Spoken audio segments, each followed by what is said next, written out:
Sheena, thank you for being here with us today.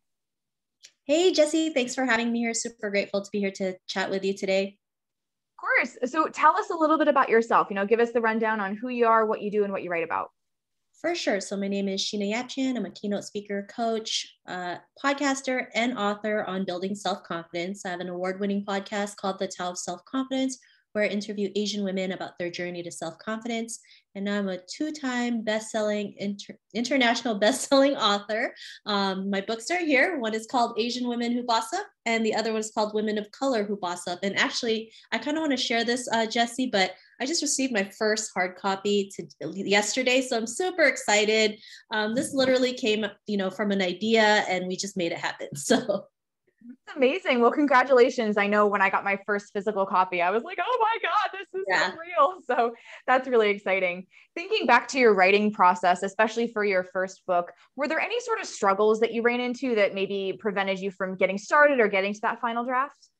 Oh yeah. I mean, overthinking was one thing. I always was like thinking, what if nobody reads my book? What if everyone thinks it was stupid? What am I going to write about? Who's going to listen to me? Like basically my self-worth was so low, like it's really prevented me from just going out there and writing it, right? And this is someone who talks about self-confidence, but back then I didn't have that kind of confidence, right? I just never saw myself as someone who was worthy enough to write a book, publish it, and get it out to the public because I was so afraid of metrics and success and failure when really it's just all part of the process. So that was the one main thing that really delayed me, just how I saw myself. And as you were working through that, what did success mean to you? Like, what could you look at and say, yes, this was a successful book? For me, it's just this book is a success on its own because there's no books out there that really highlight 16 Asian women on a cover of a book. And representation is very important for me. So when I didn't see anything out there that highlighted Asian women, I said, you know what, I'm going to go out there and just make it, right? Even though we had no clue what we were doing, we were fumbling a lot along the way, but we made it happen, right? And I think people don't realize like creating a book or the process of creating a book, it's not always pretty. It can be messy, but when we get it done, it's like everything was just worth the process, right? Especially when I can hold it in my hand, right? And then I see 16 Asian women on a cover of a book. It's just so inspiring and it makes other people realize what's possible for themselves. So that to me alone is a success because there's no books out there like it, or if there is, nobody's talking about it. Absolutely. I love that definition because I think a lot of people, like you were saying with the metrics, they get in their head, they're like, okay, I have to sell 1,000 copies or 10,000 copies. And, it's about the impact for me. It's about changing someone's life or increasing representation, like you were saying. So I love that that was your metric for success. Yeah. Definitely. So I'm assuming because of the topic of your book that you had maybe interviews or research with these different women that are on the cover. What was that process like for you? Yeah, so I worked with another lady on this book, and so we did interviews, and those interviews were transcribed into these chapters. So to make it easier and for the women to just not have to overthink about sitting down and actually writing a chapter, talking about it was a lot easier, and it was more personal and authentic because it came from their words. So that process was very easy. We made it as easy as possible for them to get their story out.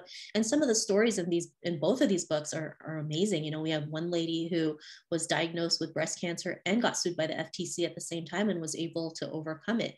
And we had another lady, who came from a very bad upbringing, but went to the army, became cop, and was like a negotiator for like those like what you see on Law and Order SVU, and was doing undercover work, and now is a coach, right, helping people with their businesses using what she learned in the police academy. But these are the type of stories that nobody really talks about. We need to hear more, right? Like everyone goes through struggles, everyone has challenges, but it's how we answer to those challenges is what makes the difference, right? Are you gonna just keep falling down, or are you gonna pick yourself back up and keep moving forward and show others what's possible?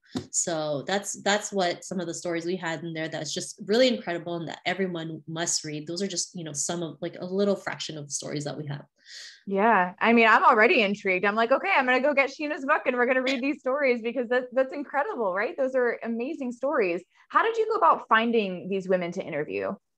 We had a huge screening process. Of course, we wanted to make sure that these are stories that women can like readers can relate to, or even see like, wow, they went through a bad time, but they made through it. So there was quite of a screening process, but we wanted to make sure that these women had something to share, right? And they all do. They all have amazing stories. They're all different backgrounds, different careers.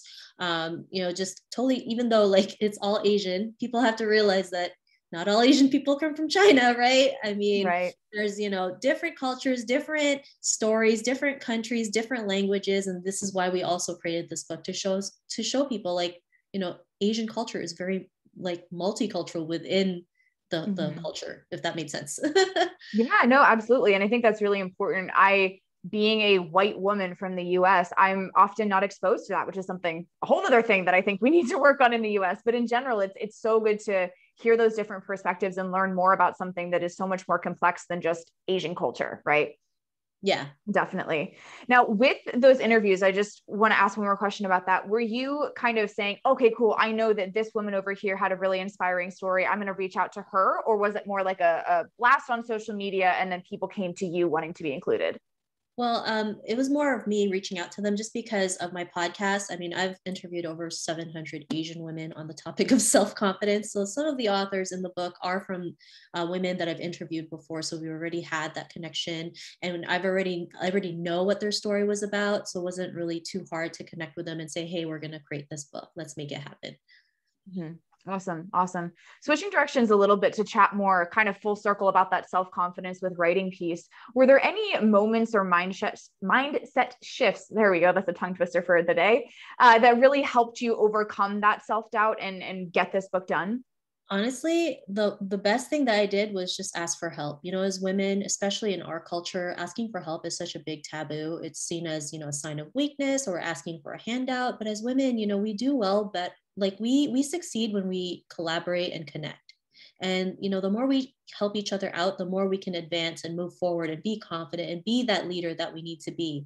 And so me asking for help, not being me the only one writing this book, really made a difference, right? Asking for help, whether it's a friend, a mentor, a coach. I mean, having help really makes a huge difference. I remember sharing I asked a question on a Facebook group, like, who wants to write a book but still like in that thinking process, right? And there was like over 100 responses, like, me, it's been 3 years, me, it's been 2 years, because no, people are too afraid to ask for help, right?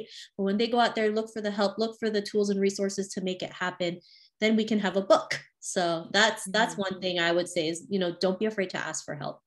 Mm-hmm. Were there any specific tools or types of people that were really helpful for you? Yeah, the lady who created this book, I mean, she's already done this before, so I trust. I went to someone who's done this whole process, so it makes things easier. Mm-hmm. Mm-hmm. That totally makes sense. Sheena, this has been amazing. Given that most of the people who are going to be watching this are first-time authors, they've never done this process before, what final advice would you like to give them to help them get to that final draft? I think, you just keep doing it, right? Like, just keep writing. And, if writing's not your forte, you don't have to write your book. You can do what we do, right? Like, just speak and have it transcribed, right? There's so many resources out there where you can transcribe audio into words. I mean, Fiverr is a great